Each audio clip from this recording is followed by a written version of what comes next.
नमस्कार। अब पानी इतना सर से ऊपर निकल गया है ना कि अब संघ परिवार वालों को भी बर्दाश्त नहीं हो रहा है। कह रहे रुक जा, बस कर पगले, अब क्या चरण में लौट के ही मानेगा। लौट तो लिया, क्या चरण चाट के मानेगा। ये देश नहीं झुकने दूंगा कहने वाले ने देश को लगभग अमेरिका और इजराइल के चरणों में लुटा दिया है। इस हद तक इस दर्जे का समर्पण है कि अब खुल के संघ परिवार को, इस सरकार को इस फ्रंट पे भी रोकना और टोकना पड़ रहा है। हालत यह है कि अब सरकार के लगातार अमेरिका प्रेम के बावजूद आरएसएस और उसके समर्थक अब सीधे अमेरिका से भिड़ने लगे हैं और सरकार से भी कहने लगे हैं कि अब कुछ तो रीढ़ की हड्डी दिखाओ बाबू। और ये जो कहानी हो रही है, इस कहानी का बाल कांड से लेके अयोध्या कांड तक, लंका कांड तक सब कुछ आज हम आपको दिखाएंगे। मैं हूं ब्रिजेश वशिष्ठ, आप देख रहे हैं नॉकिंग न्यूज का यूट्यूब चैनल।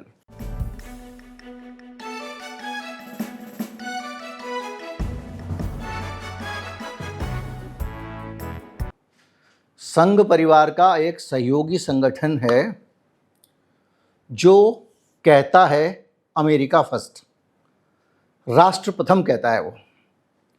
और जब मोदी जी कहीं नहीं थे तब भी वो राष्ट्र प्रथम ही कहा करता था। उसके रहते होते चलते, कई सारे सरसंघा चालकों के होते, दीनदयाल उपाध्याय की एकात्म मानवतावाद की फिलॉसफी के होते, उस सब के बावजूद जब भी बीजेपी की सरकार बनी वो अमेरिका फर्स्ट हो गई है। राष्ट्र प्रथम वाली सरकार अमेरिका फर्स्ट होती चली गई। हर बार अमेरिका फर्स्ट, चाइना सेकंड। तो अभी जो एनालिसिस कर रहा हूं वो मैं संघ के उसी एक संगठन का बयान आ रहा है उस पर कर रहा हूं। और उसके बहाने ये बयान खुलकर क्यों दे रहे हैं, मोदी के दौर में सब छिपके रहते थे। उनको लगता था भैया कुछ रहना है, करना है तो चुप रह लो। आरएसएस वाले भी तो डरते हैं भाई। अब जो सीन आया है उसमें ये कहा है कि राष्ट्रीय हित को ध्यान में रखकर नीति तय होनी चाहिए, भले ही वो ऊर्जा नीति हो। E20 आने के बाद, देश के लोगों को परेशानियां होने के बाद अब इन्होंने खुल के कहा है कि जब देश के लिए जहां से ज़रूरत हो वहां से पेट्रोल खरीदो, अमेरिका की मत सुनो। और सीनेट में आपको याद होगा एक विधेयक आया है जिस विधेयक में कहा गया है कि अगर जो 5 देश रूस से तेल खरीदते हैं उनके ऊपर 100% टैरिफ लगाया जाए। उसमें भारत का भी नाम है, 100% एक्स्ट्रा टैरिफ। उनका कहना है कि भारत रूसी तेल खरीदना अपनी चीज़ों पे तय करे और ट्रेड नेगोशिएशन वगैरह छोड़ो, इक्वलिटी और रेसिप्रोकेसी, मतलब एक तो बराबर आमने सामने बैठ के बात करो, कैसे कर लें भाई साहब। और दूसरा, इनके साथ में रणनीति के मामले पे आपकी स्ट्रेटजिक एनाटॉमी होनी चाहिए। इसका मतलब आप जो भी फैसला लो रणनीति के मामले में वो स्वतंत्र होना चाहिए, आत्मनिर्भर होना चाहिए। अगर आप दूसरा मतलब निकालो इसका, तो इसका मतलब ये है कि आपके फैसले अमेरिका तय नहीं करेगा, आपके फैसले आपको तय करने चाहिए। 12 साल सरकार चली, इसी अंदाज में चली है। अब की बार ट्रम्प सरकार हाउडी ट्रम्प करवा रहे हैं, कभी कुछ कर रहे हैं, कभी कुछ कर रहे हैं, कभी माय फ्रेंड बराक कर रहे हैं। और सब तरफ से इस देश का पूरा पॉलिसी ओरिएंटेशन, जो रूस से हथियार खरीदते थे उनको कम कर दिया, इजराइल से हथियार खरीदने शुरू कर दिया, अमेरिका से हथियार खरीदने शुरू कर दिए, इजराइल को हथियार दे रहे हैं जो गाज़ा के कत्लेआम में काम आ रहे हैं। इसको लेकर भी भारत पे आरोप लगे हैं। बहरहाल स्वदेशी जागरण मंच को जिन जिन मसलों पे सरकार से घोर आपत्ति है, पहले उनको जान लेते हैं। और ये आपत्तियां बोलने की नौबत कैसे आई, उन सारे मसलों पे भी जाएंगे। तो जो ई कॉमर्स में इन्वेंट्री रिस्ट्रिक्शंस हटाने का जो फैसला है, एफडीआई रूल्स में, उसको लेकर ये जो संघ का एसजेएम है, सहयोगी संगठन है, उसने घनघोर आपत्ति जताई। अब ये क्या है, दरअसल क्या है कि ये ई कॉमर्स होता है ना, आप लोग जो सामान वामान ऑर्डर करते हो अमेजोन से वगैरह से, ये जो है इनको सरकार ने परमिशन दे दी है। क्या, पहले ये था कि ये जो है वो कोई भी सामान अपने पास में रख नहीं सकते थे, ना बेच सकते थे। इनका काम था, भैया आप जैसे दिल्ली आर्ट होती है, आपने एक प्लेटफॉर्म लगा दिया, उस पर आके आदमी दुकान लगाए, माल बेचे और चले जाएं, ना आपको इससे कोई मतलब नहीं है। ठीक है, जो पैसे देगा उसका आप होर्डिंग भी लगा दोगे, सब कर दोगे, और ज़्यादा पैसे देगा उसको अच्छी दुकान दे दोगे, सिर्फ इतना ही था। और ये जो बीच में अमेजॉन बेसिक्स के नाम पे, इसके नाम पे जो अपने प्रोडक्ट बेचा करते थे, उसको भी बंद कर दिया गया था। अब सरकार ने एफडीआई अगर लाते हो तो इन्वेंट्री रख सकते हो, ये नियम बना दिया। अब ये क्या हुआ, इससे हुआ ये कि वो सारे के सारे अपने गोदामों में भारतीय माल खरीद के रख सकते हैं। सरकार का कहना यह कि भैया हमने तो ये कहा है कि खरीद के रख सकते हो, पर इंडिया में नहीं बेचोगे भाई। अब ये बड़ी भारी समस्या क्या है इसकी, इसका एंगल समझिए। जितने आइडियाज आते हैं फूलिश आते हैं, उनके उल्टे परिणाम होते हैं, नोटबंदी से लेके G8 ये जो भी 20 है, E20 तक। अब ये जो आइडिया लेके आए हैं, इस आइडिया में क्या होगा भैया, इस आइडिया में ये होगा कि भारत के अंदर से सामान खरीद के अमेजोन अपने पास रख लेगी, और रखने के बाद में उसको आपने कह दिया आप इंडियन मार्केट में बेचोगे नहीं, तो वो सामान कहाँ जाएगा, बाहर जाएगा। तो जो डिमांड सप्लाई की सिचुएशन है भारत की, उसमें सप्लाई कम होगी कि नहीं होगी भैया। भारत का माल खरीद के वो अपने वेयर हाउस में रख सकेंगे और उसको विदेशों में बेच सकेंगे, यानी हमारे मार्केट में जो उपलब्धता है सामान की वो कम हो जाएगी। और उसके साथ एक चीज़ और भी होगी, हमारे जो एक्सपोर्टर हैं, छोटे छोटे एक्सपोर्टर हैं, कोई कालीन एक्सपोर्ट करता है, कोई कुछ करता है, वो दुनिया भर के बाज़ार में अलग अलग वहाँ के व्यापारियों से डील करते हैं, उनको अपना माल देते हैं। जब अमेजोन जैसा खिलाड़ी उनके कंपटीशन में आ जाएगा तो हमारे एक्सपोर्टर्स खत्म हो जाएंगे। हमने बहुत सारे सेक्टर्स में देखा है। इन्होंने क्यों किया, तुम ही हो माता तुम ही पिता हो, क्या है वो, तुम्हें बंधु च सखा तुम्हें, अमेरिका जी। अब इस वजह से ये गुस्से में। इसके अलावा इनका एक और आरोप है, यूपीआई में एमडीआर ला रहे हैं, यानी जो व्यापारी है उसके ऊपर यूपीआई का इस्तेमाल करने पे कुछ भुगतान होगा। अब क्या है कि अभी तक यूपीआई आने के कारण, उसके मुफ्त होने के कारण, जो बड़े बड़े मास्टर कार्ड वीज़ा वगैरह थे, ग्लोबल जो पेमेंट प्लेयर्स हैं, उनको दिक्कत हो रही थी। अब सरकार ने ये आसान कर दिया। अब व्यापारी को अगर यूपीआई में पैसे देने पड़ेंगे, जिसकी संभावना है, अभी लागू नहीं हुआ है, पर सरकार हर साल धीरे से एक पिंच वो देती है, चालू कर दे क्या, फिर विरोध होता, पीछे हट जाती है। इस बार तो आरबीआई के गवर्नर साहब जो हैं, उन्होंने भी ये कहा कि लगा सकते हैं, आप लोग जो है वो क्या संभावनाएं देखनी चाहिए लगाने की। ये भी एक तरीका हो सकता है कि भाई 2000 से ऊपर के पेमेंट पे लगा दें, मतलब उन्होंने सीधे नहीं कहा, पर इस तरह से वो लोग कह रहे हैं।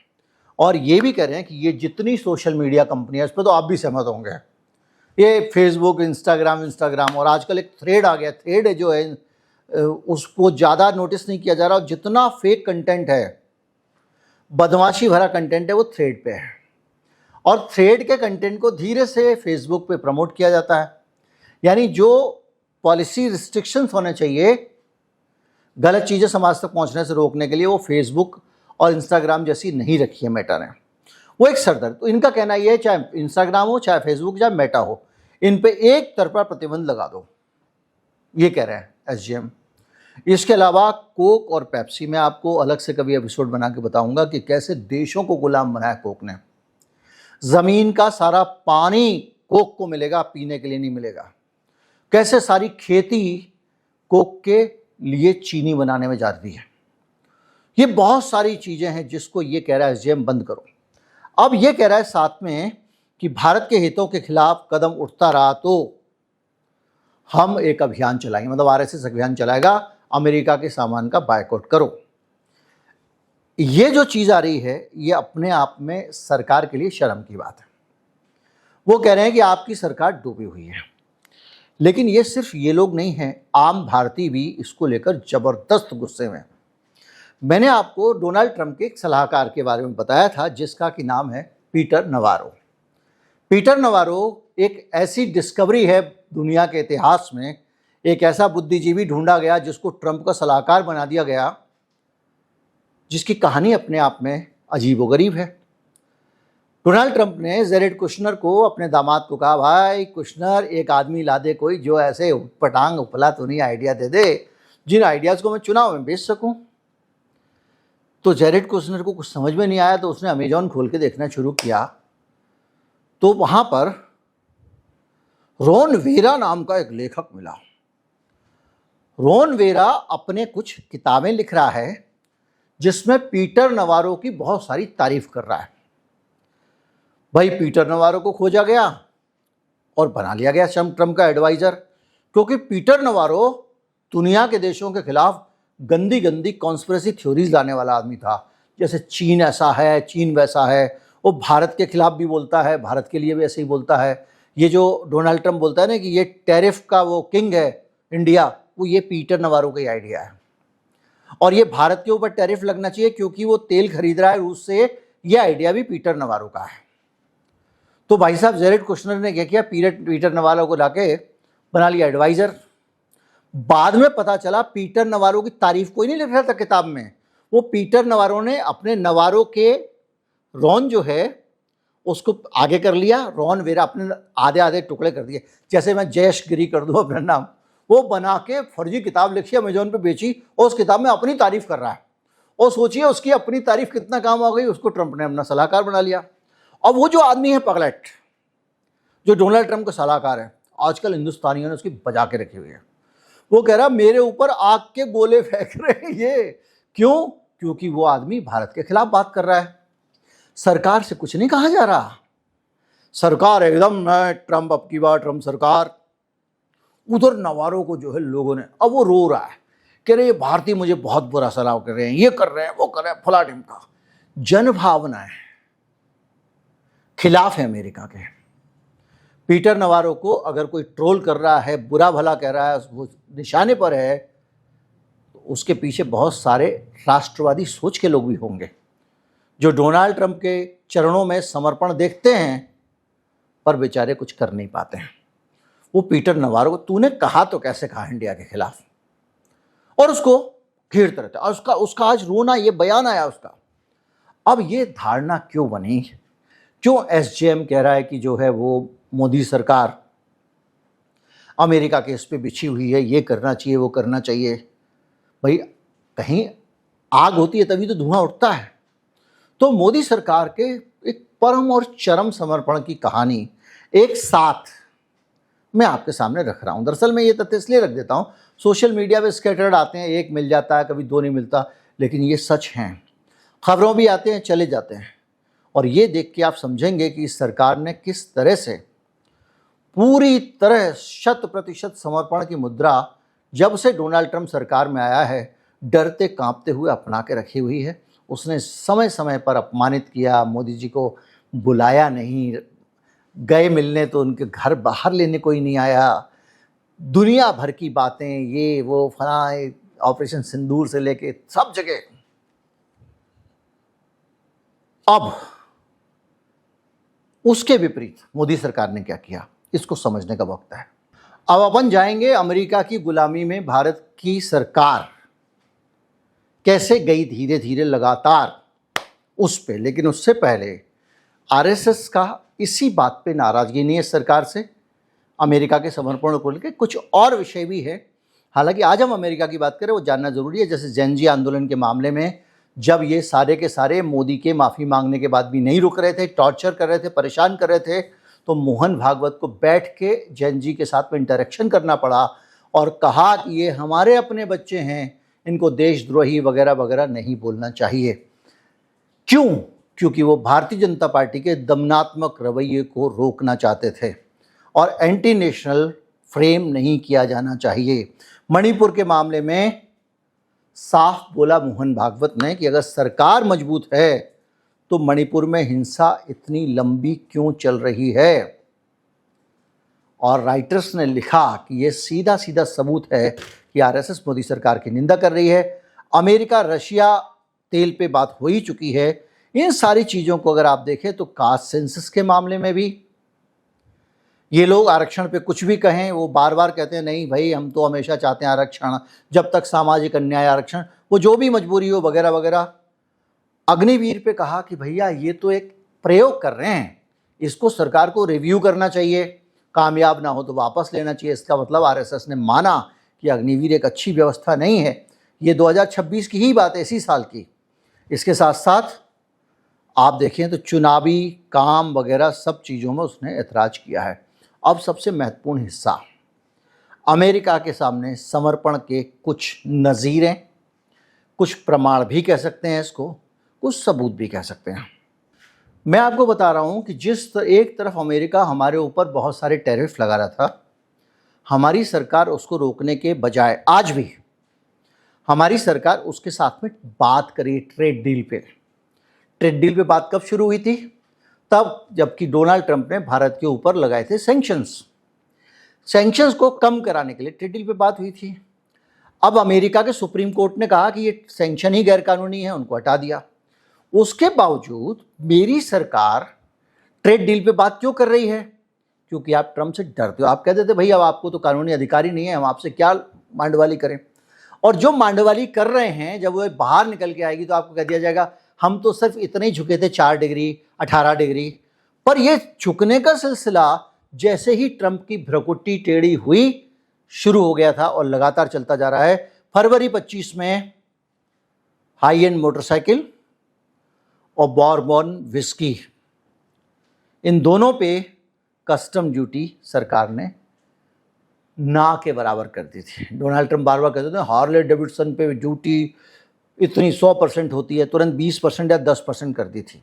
यानी विदेशी मोटरसाइकिल कंपनियों को भारत की रॉयल एनफील्ड जैसे के लिए खुला छोड़ दिया। क्यों छोड़ दिया? क्योंकि अमेरिका का डोनाल्ड ट्रंप चाहता था, बाइडेन नहीं चाहता था, तो टैक्स कम नहीं किया। और ये खास तौर पे पॉलिटिकली बहुत सिग्निफिकेंट था क्योंकि ये अपने आप में सीरियस बात है। ऑटोमोबाइल टैरिफ में भी जबरदस्त कटौती पर विचार शुरू कर दिया गया फरवरी मार्च में। और उस वक़्त रिपोर्ट किया इंटरनेशनल मीडिया ने कि car, chemicals, agriculture product, critical pharmaceuticals, medical devices और इलेक्ट्रॉनिक्स सहित कई जगहों पर सरकार अमेरिका की ड्यूटी कम कर रही है। यानी ये सब माल अमेरिका से आने दो। साथ साथ और भी चीज़ें। 26 में इंटरिम ट्रेड फ्रेमवर्क आया अमेरिका और भारत के बीच में फरवरी में, और उसमें सारे इंडस्ट्रियल गुड पर, बड़ी संख्या में फूड और एग्रीकल्चर प्रोडक्ट पर टैरिफ कम करने या ख़त्म कर देने का आश्वासन हमारी सरकार ने दिया। फूड प्रोडक्ट में क्या थे? ट्री नट्स, यानी वहाँ के बादाम अखरोट आएंगे, कैलिफोर्निया के बादाम, काफ़ी याद है आपको, हमारे यहाँ के मार्केट को खा जाएंगे। बहुत सारे फल, सोयाबीन का तेल, शराब, स्पिरिट, सूखे हुए अनाज जिनका इस्तेमाल शराब बनाने में किया जाएगा। भारत के किसान के पेट पे लात मारने वाली बात है। और एनिमल फीड, ये सब चीज़ें वहाँ से आने वाली थी। इसके लिए दरवाजे खोले गए। डेयरी और कुछ सेंसिटिव एग्रीकल्चर को अभी इन्होंने इसलिए प्रोटेक्ट करके रखा कि भाई ये वहाँ का दूध मंगाओगे तो वहाँ की गाय को वो नॉन वेज खाना खिलाते हैं, तो वो नहीं लेना है। वो विवाद को इन्होंने रख दिया। लेकिन क्या भरोसा कल क्या करेंगे। एसजेएम खास तौर पे कह रहा है कि भैया दारू का इंपोर्ट क्यों करते हो, और लेकिन ये कह रहे हो कि वो कह रहे हैं कि नहीं साहब वो टैरिफ। सबसे बड़ी बात, इंडस्ट्रियल गुड पे भी ज़बरदस्त कंसेशन उन्होंने दिया। अगर आप आ जाएं तो सबसे बड़ी डील $500 अरब की खरीद, और ये खरीदेंगे अमेरिका के $500 अरब से एनर्जी प्रोडक्ट। इसके अलावा एयरक्राफ्ट खरीदेंगे, बोइंग के महंगे वाले, डोनाल्ड ट्रंप को वो चिपकाता है, और ये सब केवल उनको प्लीज करने के लिए किया जाता है पूरी दुनिया में। इसके अलावा कीमती धातु, प्रेशियस मेटल, सोना चांदी वगैरह, टेक्नोलॉजी प्रोडक्ट और कुकिंग ऑयल, ये सब खरीदा जाएगा 500 अरब में, जिसमें हथियार भी होंगे। अब आप सोचो, हम LNG पेट्रोल रूस से नहीं लेंगे, इधर आसपास वालों से भी लेंगे, अमेरिका से लेंगे, 7 समंदर पार से उनसे LNG खरीदेंगे। क्यों? क्योंकि ट्रम्प कहता है कि हमसे भी उतना माल खरीदो जितना हम तुमसे खरीदते हैं। ये सारी चीजें ट्रम्प के कदमों में जब आप समर्पण कर देते हो तो चीजें खतरनाक आती हैं, और वो खतरनाक चीजें ये आती हैं कि क्या भारत एक स्वतंत्र देश नहीं है? क्या हम आज भी वहां से गवर्न होते हैं? यही तो अंग्रेजों के ज़माने में होता होगा, महारानी विक्टोरिया के यहाँ से ऑर्डर आता होगा, और यहाँ पे जो वाइसराय बैठा होता होगा वो वही करता होगा जो उसको करना है। ये सारी चीज़ें हैं। आप सोचो, कुकिंग ऑयल, कोल जो होता है खाना बनाने वाला, वो कुकिंग कोल हम अमेरिका से मंगाएंगे, हम उसके यहाँ से एयरक्राफ्ट मंगाएंगे, एनर्जी मंगाएंगे, टेक्नोलॉजी मंगाएंगे, ई-कॉमर्स मंगाएंगे, इंडस्ट्रियल गुड्स मंगाएंगे। यानी आज भी हम अमेरिका के सामने उसी तरह से समर्पण की मुद्रा में। इसीलिए जो थोड़ा सेंसिबल लोग हैं वो लोग इसके खिलाफ हो गए हैं। बाकी देखिए, जो लोग इस देश को हमेशा इंपीरियलिज्म से मुक्त देखना चाहते हैं वो तो लड़ ही रहे हैं लगातार, लेकिन RSS की तरफ से आवाज़ें उठना, दूसरी तरफ से आवाज़ें उठना एक गंभीर मसला है। और इससे ये पता चलता है कि मोदी सरकार से लगता है कि RSS के लोग भी अब पक गए हैं। पर ये सिलसिला कब तक चलेगा, कैसे चलेगा? क्योंकि ट्रेड डील भी अभी होने वाली है। अभी आपने यूरोपियन यूनियन से ट्रेड डील की थी, और आप सोचिए वहाँ पर भी एक और गड़बड़ हो गई है। यूरोपियन यूनियन से आपने ट्रेड डील की थी और कहा था अब तो हमारा खुला हो गया, EU के साथ में ये हो गया, वो हो गया। और उर्सुला वॉन डेर जो हैं वो उनकी यूरोपियन यूनियन की चांसलर वो आई थी, सारी बातें हो रही हैं। अब क्या किया उन्होंने मालूम है? जो हमारी स्टील जाती थी, एक्सपोर्ट होती थी, उस पर एंटी डंपिंग ड्यूटी लगा दी कई देशों ने। तो भैया फिर फ्री ट्रेड का क्या फ़ायदा? इसी तरह जो FTA यहाँ का हो रहा है ब्रिटेन वाला, उसको लेकर भी कई सवाल हैं। पर जो भी है, देश नहीं झुकने दूंगा। तो देश नहीं झुक रहा है, वो तो कभी नहीं झुक सकता। इस देश ने झुकना सीखा ही नहीं है, पर नेता झुके जा रहे हैं, झुके जा रहे हैं। अब वो कहेंगे हमने ये तो नहीं कहा था कि नेता नहीं झुकेगा, हमने कहा था देश नहीं झुकेगा। जो भी है, कहानी ये है कि RSS के अंदर से विरोध के स्वर उठ रहे हैं, और अमेरिका के खिलाफ एक तगड़ा सेंटीमेंट भारत में बन रहा है, अमेरिका और इजराइल के खिलाफ। और मोदी जी का जो प्रेम है अपने, पता नहीं कौन सा क्या कहें उसको, प्रेरक है वो देश उनका या क्या है, कहानियाँ बहुत सारी है, मैं उसका जिक्र करूँ कोई फ़ायदा नहीं। मैं कई बार पहले भी कह चुका हूँ कि कोई ऐसे ही अर्श से फर्श से अर्श तक नहीं पहुँचता। कम से कम अमेरिका दुनिया भर में रिजीम चेंज करता है। इस पर वीडियो बनाया मैंने बहुत प्रॉपर। आज मैं कुछ इसलिए नहीं कहूँगा कि मैं बहुत ज़्यादा उसको सिस्टमेटिक तरीके से नहीं कह पाऊँगा, पर जो भी है, आवाज़ तो उठाने के लिए इस समय लोग आगे आ रहे हैं, आते रहेंगे, कॉकरोच जनता पार्टी हो, कोई भी हो, और ये ज़रूरी भी है। और शायद इस आवाज़ उठाने से ही कुछ चीज़ें बदल जाए। वीडियो को फॉरवर्ड करें, ये भी आवाज़ उठाने का एक तरीका है। नमस्कार, जय हिंद।